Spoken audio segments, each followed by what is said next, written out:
solutions to any problem that is there. क्या बात है. Anybody else would like to contribute? Yeah. Yes. मी स्वतः MBA केलं आहे. मी specifically MBA in real estate management केलं आहे NMS. मी कुठे बाहेर गेलो नाही, मी इथेच मुंबईत होतो. तर माझी असंच फर्स्ट टाईम मी साईटवरती गेलो का. एक मी तुम्हाला उदाहरण देतो की मी NOC होती, बिल्डिंग परमिशनची NOC होती.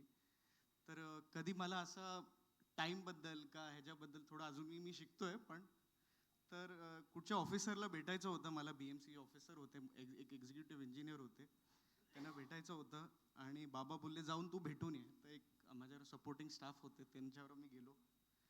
तर पहिला बाबांबरोबर कधी गेलो तो डायरेक्ट ऑफिसरच्या इथे. म्हणजे ती माझ्या दॅट ट्रीटमेंट की अरे प्रिन्स ट्रीटमेंट की राजा का पुत्र अंदर जा रहा है. तर मला वाटलं मी डायरेक्ट जाईन साहेबांच्या आतमध्ये. पण सकाळी गेलो, बाबा बोलले जाऊन घेऊन ये NOC, जा काय साहेब बोलतात बघून ये. तर पहिल्या दिवशी गेलो तर साहेब बाहेर गेलेत, साहेब साईट व्हिजिटवरती गेलेत. तर मी थांबलो 5 तास. मग परत लंच करायला बाहेर कुठे गेलो, वडापाव खायला कुठेतरी गेलो, परत आलो. साहेब येत आहेत, साहेबांची मीटिंग चालू झाली. त्या 5 मिनिटासाठी का 10 मिनिटासाठी मला भूक लागली. मी साहेबांसाठी परत मी 3 तास थांबलो. तर त्या टायमाला मला हे कळलं की टाईम आणि पेशन्स किती गरजेचं आहे.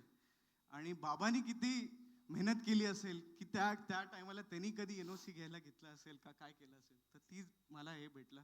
तर ते बेस्ट आय थिंक सो. हे आम्ही डिग्रीज घेतलेत का काय घेतलेत त्याच्यापेक्षा बेस्ट ते बोलतात सगळ्यात मोठी युनिव्हर्सिटी कुठची. तर माझे बाबा आणि आजोबा बोलायचे ती आहे FE university. What is FE university ma'am? It is called Field Experience University. Wow. No other university can teach you field experience. So that is what I have learned. So the next generation learns from it.